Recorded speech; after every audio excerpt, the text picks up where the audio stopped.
Welcome to this session, everybody. And in this session, we are looking at how to cause innovative change as a workshop facilitator. It is very important to understand that when you organize a workshop, the goal is to cause change. The goal is to move people from point A to point B. And this change is innovative because you can walk people through a process that will enable them to become better at what they do. So if you organize a workshop and you are not conscious, you are not determined to create change in the lives of your participants, something is wrong somewhere. Okay? Something is wrong somewhere. So let's quickly look at a simple model, a simple process, or a couple of elements that, as long as they are part of your workshop, you will create transformation, innovative change. What are those things that you need to look at? And I want us to understand that either you are a trainer or you are a workshop, all of these things, you are to solve problems, create a new life, turn a business and careers around. That's your job. So as a trainer, as a workshopper, as a workshop facilitator, your training, your sessions should solve problems, create a new life, turn a business around, and turn a career around. Like, for example, my main aim for this session is that when you go through this professional certified workshop facilitators program, you should be able to have an additional skill that you can use to contribute to society and you can use to make money from the workshops and trainings that you do either online or on site. So this can help you. And there are some of you that you have been thinking of how to become a trainer and you don't know how to go about it. This workshop is going to solve that problem. This program is going to solve that problem. There are some of you that's going to create a new life because you start becoming a full-time certified workshop facilitator or trainer. You can get paid doing it. Some of you will create a new business. Some of you are workers. In your workplace now, you can become an internal workshop facilitator in your office. You see, so you should be conscious of the kind of innovative change that your workshop or your training can cause in the lives of people. Like in the previous session, Senorita was talking about doing a training on teaching young girls on how to overcome low self-esteem, how young girls can overcome low self-esteem. In that training, her goal should be to cause the transformation where when young girls go through that program, they should be able to have strategies or have things that they can start doing on a daily basis that will enable them to overcome the low self-esteem that they're going through. And now that is innovative transformation. That's causing innovative change because people are living with a process, with a blueprint that they can go through to create the transformation in their life. And I want to understand this. Within your training, participants can only start the pre-transformation process. It is later on that the process will continue because they will need to go and implement. You cannot cause innovative transformation in a few hours or in a day. You can just start it. You can just spark it up. You can just spike it up. But the participants need to go and that's why workshops that create transformation, that you give exercises, you give activities, you give blueprints, you give recommendations, you tell people what to go and do so they can be able to go through the process of innovative transformation or complete the process while they are at home or in their various offices, right? And I want to understand one thing. For your participants, there is a gap between where they are now and where they want to be. It's same for all of us here. All of us here desire to build a good career in training and in workshop facilitation. We desire to do that. So there is where we are. For some people, where they are right now is you have never organized a workshop. You have never organized an on-site workshop, nor online workshop, a paid workshop, right? Is there anybody here like that? Anybody here like that? You have never organized a workshop on-site or online, paid. You have never done that. Indicate, let me see. Indicate, let me see. You have never done that. This will be a first time. Anybody? But you desire to build a career in that area. You see? Good. I'm saying exactly paid. I'm not saying free, even, and I'm not saying WhatsApp. Yes, paid online, either Zoom or Microsoft Teams or Google stuff to live sessions like this, or on site. You have never done that. Good. That's where you are, which is okay. Which is okay. The purpose of this is that you want to move now from here. After this program, you should be able to organize your first workshop, either virtually or on site. And that's where you want to be, to start organizing paid workshops and getting participants. Are we there? For some people now, they have started already, but they are doing it in a low scale, in a very low scale. Sometimes they do workshops, like one workshop in 3 months. Either they have limited knowledge, they don't know how to create many workshops at a time, they don't know how to do, like me, for example, now, we have 3 programs running this month in our institution. There are 3 programs running right now. The mini MBA is going on right now, the deep program is going on right now, and this one is going on right now. So I'm always organizing training sessions, workshops, speaking basically every week per se, or every month, right? So some people want to get to that level where it's a career for them. They are making consistent money from it. External companies are hiring them to do workshops and all of that. That is good. You want to get there. You want to leave from doing once a month or once in 2 months, once in 3 months, to doing it consistently and being externally highly sought after. So every participant that comes to you is always somewhere, and they're coming to you because they want you to go, they want you to help them to go somewhere. And here's one funny thing about trainings and workshops. This is very funny. Here's one thing about, do you know that like it could be for everybody, but like for some of you here, only one session will be your biggest session. Every other session you will not find it important. There are some of you that only a question that you will ask me, immediately that question is answered and you have clarity, you are good to go. You have caught your light. So one thing about training is people get transformation from different areas. People get transformation from different areas. But in all, everybody is here. We have almost 30 people have registered for this program. All the 30 people who desire to build a thriving career in workshop facilitation and training all come from different areas. They are all in different places in their careers, and they want to get to another place as far as that career is concerned. So your job as a speaker, your job as a trainer, as a facilitator, is to cause that transformation, moving them or closing that gap that exists between point A and the point B. When that gap is closed, then you are doing the transformation. Again, as I said, many a times you only start closing the gap in the midst of the training. But the kind of content you give to people, the kind of tools, the kind of activity to give to them is part of the process to getting them to where they are supposed to be. Okay? And that is your responsibility as an expert. So how do you get or guide them there as a facilitator? How do you guide people from point A to point B? How do you close the gap from where people are right now to where they want to be? The first step is work on their mindsets. The first step to creating transformation through your programs is mindset. Mindset.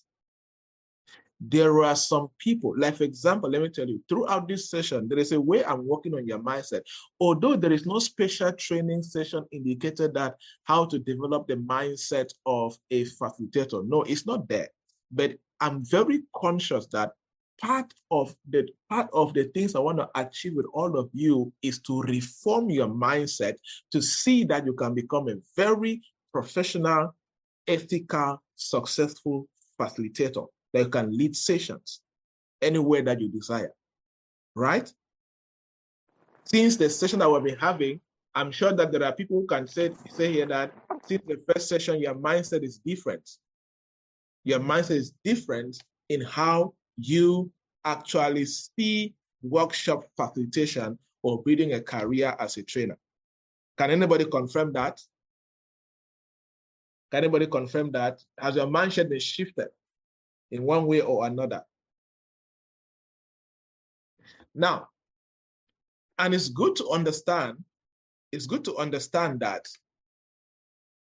mindset is made up of a series of beliefs and the perception that people hold about themselves. You understand? So people hold certain wrong beliefs about themselves. Like right now, like I said in one of our introductions, I want you to believe that you can become very successful in this career.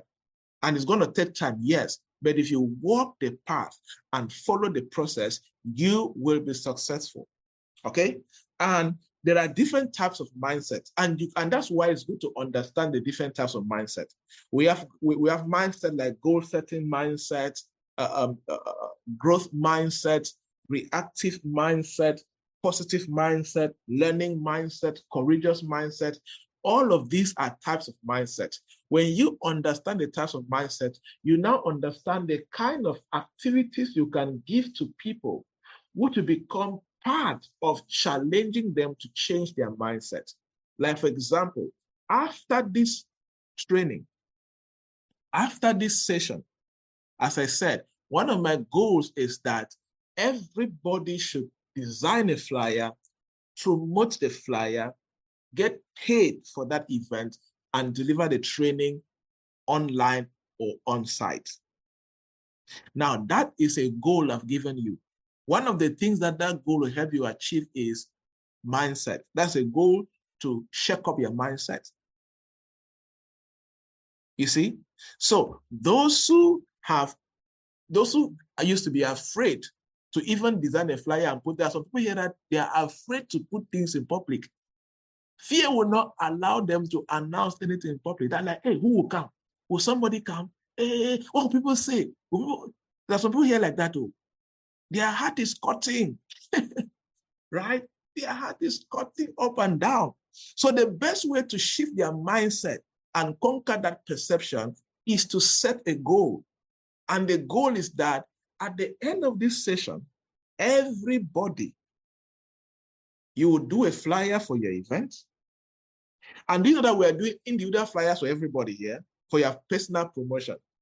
Yes, you should be, and enough like you will share in public and announce that you have been certified as a facilitator. We're doing individual flyers for everybody to recognize you as a certified facilitator, and you will share it in public. I will share it on my status and tag you on WhatsApp, on Facebook, and Instagram. So it's part of, and that thing, what we're doing is to shape your mindset, is to challenge you, is to put you out there in public. So in case somebody has the wrong perception of being afraid of what people will say about you, we are doing your branding material that you can use the rest of the year to promote yourself as a facilitator.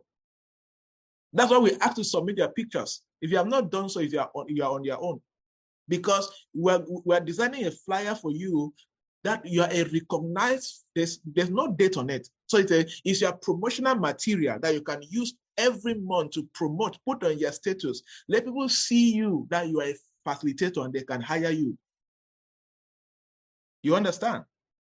Yes, let people see you. And that is a goal to shift your mindset. Okay?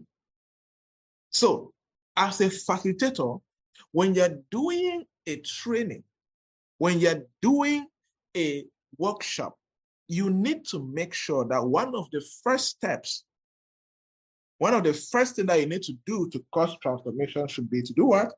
To work on the mindset of your participants. In some sessions, you can do your first session to focus on mindset. I have presentations on mindsetting. I have presentations on developing positive self-concept. There are some sessions, there are some events that when I go there, when I look at the scenario, like, okay, the way these people sound, the first session I need to do is I need to work on their mindset. You get the concept, right? Good. Then that's how it causes transformation. Step 2, heart set. Yes, heart set. For you to cause transformation, you need to learn how to speak to the hearts of people.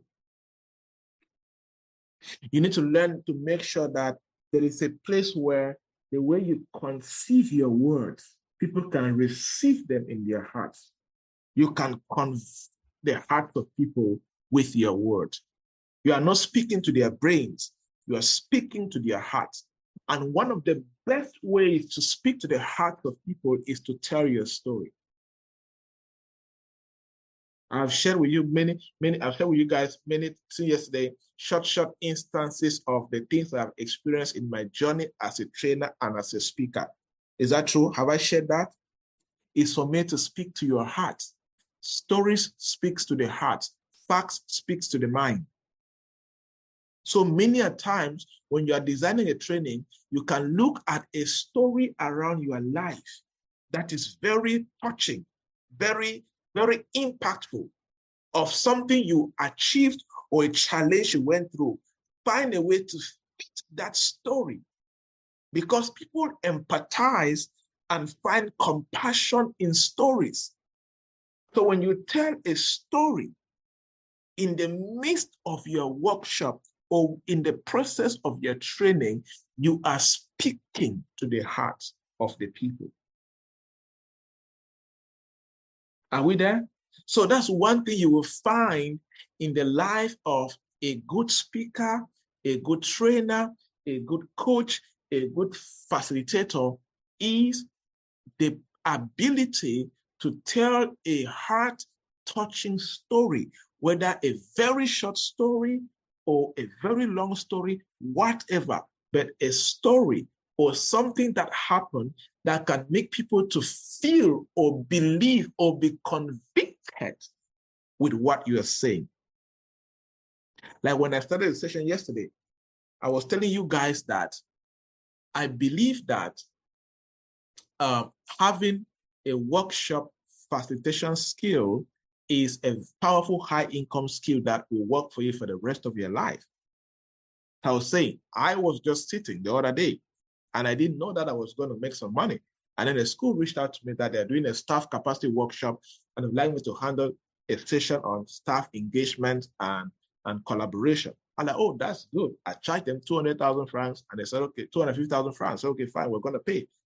2 hours, 30 minutes for 2 days. And that's why I made some money and I saw some issues back at home in Cameroon, right? So and I shared that story for the purpose of convicting you to see that it's a high income skill that can speak for you, that you can use it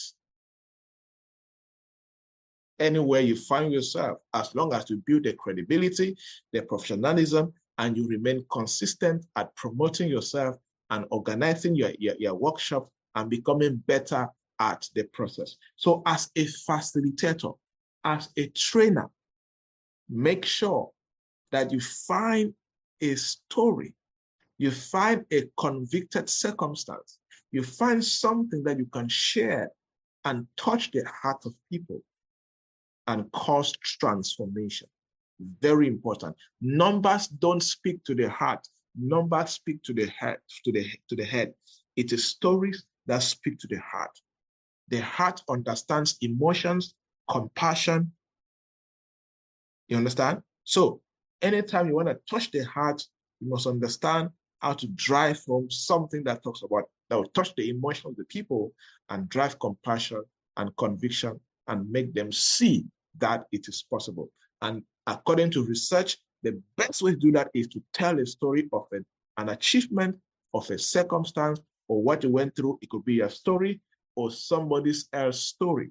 But in training and workshopping, it is better when it is your own story. Are you learning something? Type in the chat box, I'm learning something. Type in the chat box. Type in the chat box if you are learning something.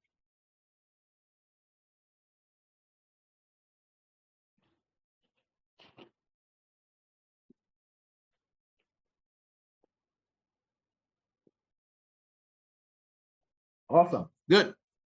Let's look at the third step of creating transformation or creating innovative change as a facilitator. One of my favorite tool set. So there's mindset, there is heart set, and there is tool set. So if you are leading a workshop and you're going to create transformation, you need to design tools that people can go through, tools that people can use within the workshop and after the workshop to make good use of what they learned from you. So for example, if you are leading a workshop on CV writing, you can bring a CV that is a template and give people to fill the CV as you are leading the session. That's a tool. You are creating transformation. Or you can give people a CV template to go at home, use that tool and create their own CV. That is transformation you're creating through a tool set. You are doing a workshop on writing a business plan. Okay. Make sure there is a business plan template available. There is a tool that people can follow and do what you want them to do. There's a tool that people can follow later on their own, using the knowledge they learn from you, and they can be able to do what you are teaching them to do. Okay? So you need to know how to design tools. And one thing about tools is that as a workshop or as an expert, you need to know how to design your tools. It depends on what you want to achieve. Okay, let me show you examples. Let me show you examples. Now, every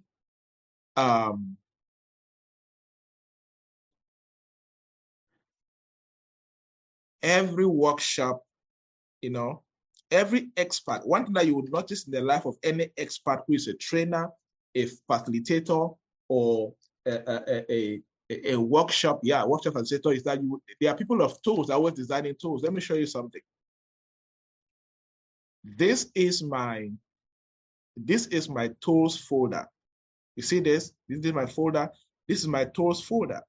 When you go through this, I have different tools I have created for different things. You see, business action plan format, build a bridge coaching. These are tools. If you go through this, I have created tools of all types of things.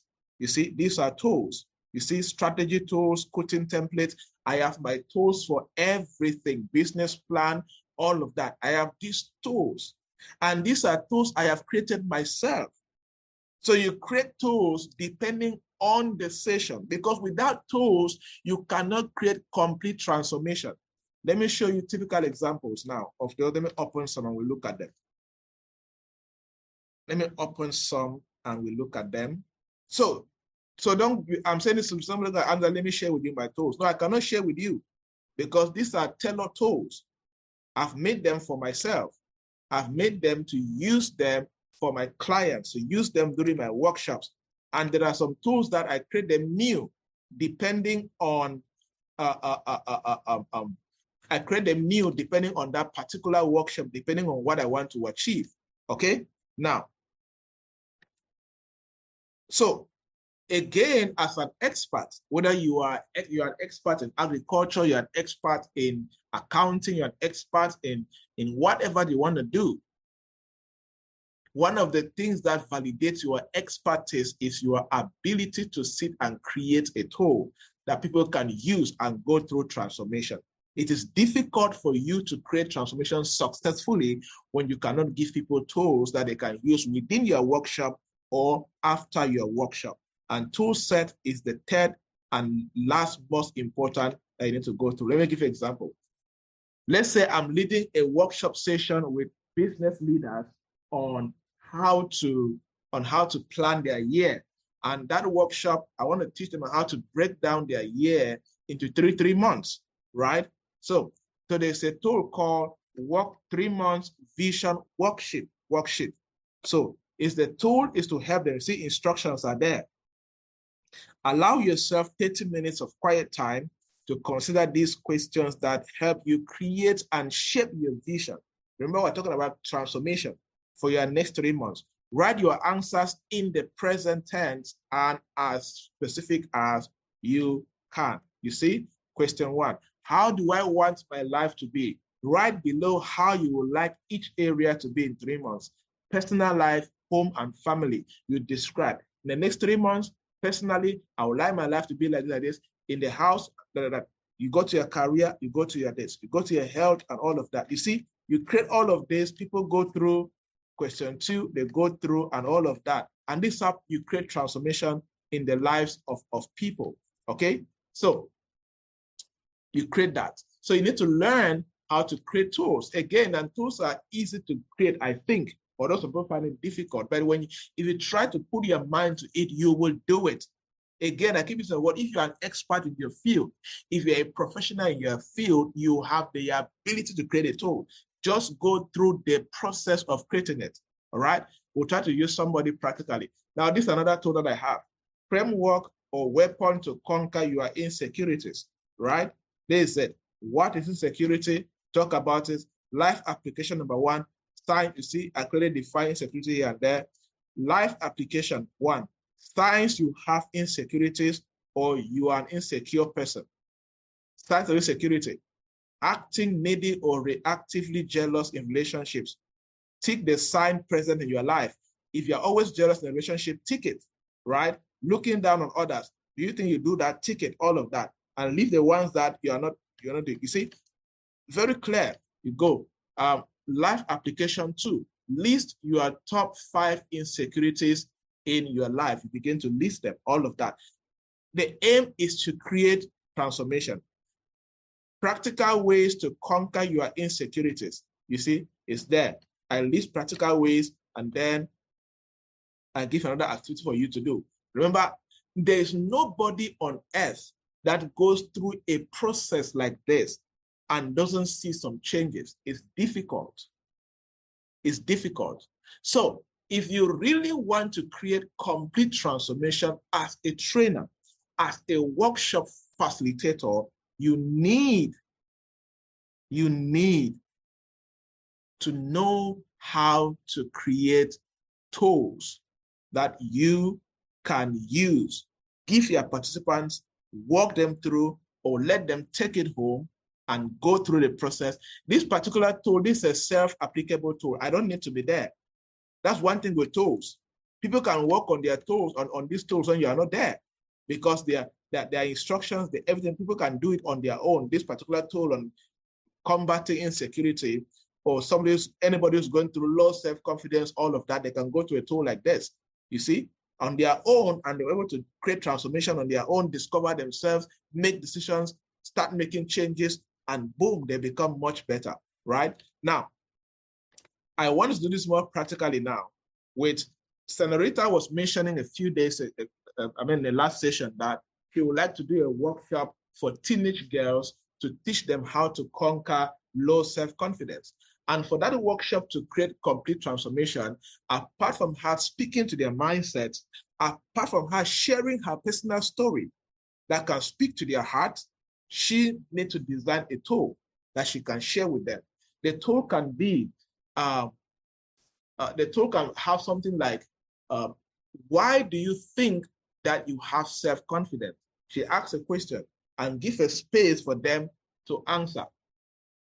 What are the things what opportunities have you lost in your life because you lack self-confidence? Maybe they have lost job interviews. Maybe they have lost relationships with their boyfriends or whatever. Like me, for example, I cannot date or marry a girl who has low self-confidence. That's always very important. I always say it, right? So maybe, right, that's just on the side. part of the training, to now speak to your heart. That was intentional. To now speak to your heart, because everybody will smile about this and relate with it. Okay, it was a very short thing, but trust me, it spoke better to your heart, not to your head. Is that true? Because I brought something personal from my life. They're like, oh, it hits you hard. If somebody was distracted, they would have been back to the session, because it's an emotional stuff that I shared with you, right? Good. Then in the last part of the talk, you can now write, to overcome low self-confidence, you need to practice the following. For example, self-affirmations. And you can now give examples of self-affirmations. From today, start speaking to yourself every morning, looking at the mirror and begin to say, I am rare, I am remarkable. I am wonderfully and beautifully made, right? Then you now give them an activity in that part of the talk. What will you do for the next 6 months to revive your self-confidence as per what you have learned from my session and as per the following techniques you can use to build self-confidence? You now see, with that tool, you spoke to their minds and you are trying to change their perception during your training proper. You spoke to their hearts by sharing a story of self-confidence and transformation. Now you are giving them a tool that they can use within the program or after the program and consistently maintain a life application that will transform their lives completely. When you do that, what happens? You intentionally create transformation. So anytime you want to create true transformation, 3 things are involved: mindset, heart set, and tool set. When you have all of this in place, you are good to go. Now, the 4th step talks about skill set, which is an extra. Why? Because many people have skills and they lack the heart set and all of that. So people come to you with skills already. They just need you to create transformation in their minds, in their hearts, and give them tools to enable them apply the skill set. Like, for example, Senorita is saying, you are making things easier for me. You know, see, she already had the skills to train somebody on confidence, to develop high confidence, but she doesn't know how to go about it. So just the mindset, the heart set, and the tool set, she now knows what to do and complete it better. She had the skills, all right? But you can meet some people that have limited skills. Let me say, for example, there will be somebody here that your passion is you want to become a trainer and a workshop facilitator with specialty in business strategy like me, for example. But you don't have the deep skills and deep knowledge in business like I do. So for the complete transformation to happen, you may need to work with me for a long time to develop the relevant and deep skills that can permit you or qualify you to now lead workshops in the area of business strategy, development, sales, and all of that. So the 4th step is more advanced and it's more deep, and it works mostly for people who have limited skills in their area where they desire to grow as a workshop facilitator. Or here, when you discover as a facilitator, you can recommend somebody, please, go and do a degree in business. Go and do a master's in this. Go and do a this in this. You get the concept. So that now is it goes deeper now. You can provide further recommendation, or you can take somebody under your wing if they're willing to work with you for a long term. And this is where long-term mentorship and apprenticeship can now come in for you to create transformation in that depth, in that manner, as far as this 4th step is concerned. This is where you can now also recommend the kind of skills that people, like, I've done this a lot. People come to me, this is my passion, this is my purpose, I don't know what to do. Passion and purpose is not enough. You need to convert your passion and purpose into a skill. Because you have passion to be a business trainer doesn't make you a business trainer. You need to develop the right skills and be good at these skills to become a business trainer. So I can now go back to school, take a program on this, take a short course on this, take a short course on this. When you develop this skill set, the transformation is now being created. You get the process? So skill set is a 4th and a higher dimension as far as that is concerned. So if you do all of these four, trust me, you will always successfully create transformation in the life of your participants. Who will go create transformation after today? You now say go create transformation, right?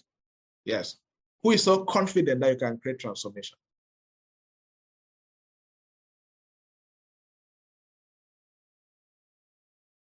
Awesome. Good. Yes. This works like magic. This is my method I've been using for several years, and I still use it till today. So I'm not telling you this is what I use till today. Some of you have been in my studio where I have given you tools to use, and they'll come and give amazing feedback. I will speak to your mind, speak to your heart, speak to you, give you tools. And for some people, they go, okay, go and further study this, go study this, go study this, so you can become better at it. Right? Good. Now, so that is it for today's session. If there are questions, you can ask that now, and we can sort them out, and we are good to go. So the question is, can someone have more than one niche as a facilitator? Yes, you can, but it depends. Some niches are very big. You never have time to be a niche in other areas. And when you are everywhere, sometimes people don't see the marketplace no longer rewards generalists. When you are general everywhere, it also affects how you charge. See, when people know that you are the best in this area, when they are coming to you, they know that your fee is standard. They will pay your fee because you are the best of the best. Okay? So when you want to have more than one niche, you can go ahead, but it can also lead to consequences of you being everywhere and you not building the best brand as an expert in a particular field. In this industry of speaking, training, coaching, consulting, what sells you and gives you a lot of money is the expertise that you have built as an expert in a particular niche. That's what gives you authority. Being everywhere doesn't give you authority. You are so good that people know that, hey, if you are looking for somebody to help your company do this, if you get this guy, you are good to go. When they're coming to you, they know that they're coming to a professional. Okay? So yes, you can have more than one niche, but the truth is that many niches are very broad. If you are truly a professional, it's difficult to succeed more than one niche. Not like business. Nobody can be a professional in business. Nobody. Business is too big. I hardly do sessions in marketing because marketing is not my niche. I have experience there, yes. I have knowledge there, yes, but I don't like to do it. I focus just on strategy, expansion, and all of that. That's what I want to focus. There's somebody who is just a facilitator trainer in sales. This is just part of, and sales alone is too broad. I know somebody who's an expert in just product design and launching products. You know how big that is? Right? So when you're really a pro or somebody just in finance, accounting, and on that is part of business, just that is too big to even exhaust it. There's some people that they're specialized only in financial statements. You get a concept. So you need to, people who look for more than one niche, what they always feel is that they don't have a lot of experience to dig deep into the niche that they have discovered. Because truly, when you dig deep into a niche, you would know that that niche is too big for you to even have time for another niche. Okay, so before looking for another niche, make sure that you are an expert in that one niche that you really feel that that niche is too small for you. Then you'll be good to go. Okay, good. How can I get certified as a personal development coach? This question might be out of the breath. We do certified personal development coach. You need to go to the training and get certified, of course. So basically, how can I train myself? How can I go to training and become a personal development coach? Yes, you can do that. You can do that, and you can become a personal development coach. So it's not, you can enroll for the training and you're good to go. Somebody says, you're right, you just hit a good deal on agriculture because I have taken that industry to be my specialty. I am working with Song Edwin to build up a strong ecosystem just like you. Good, yeah, you can do that. You can focus on agriculture. And again, agriculture is too big. You cannot become a facilitator in agriculture. You can become a facilitator in agribusiness. Maybe your expertise is in helping agricultural experts or agriculture or farmers to sell. You are focused on the selling part of agriculture, or you can focus on the production part. You can focus on transformation. These are very big sub-niches in the industry of agriculture. But for you to become a guru expert in the whole of agriculture, it can take you like 30 years to become a real expert that somebody can be highly sought after. Then you become an expert in agribusiness, focusing on monetizing agricultural produce? Yes. And then have general knowledge on the other areas? Yes. Can you form a team of experts in other areas of agriculture? Yes. And then you can form a firm. That's why there are consulting firms. These firms have experts who focus on different areas of an industry. Then it now makes them a firm, okay? Agriculture is a very big industry and it's growing tremendously, one of the most profitable industries in the world, and it will keep on growing. It will be there. Nothing's going to change it, all right? Yeah, so that's a good decision. All right, everybody, any other question?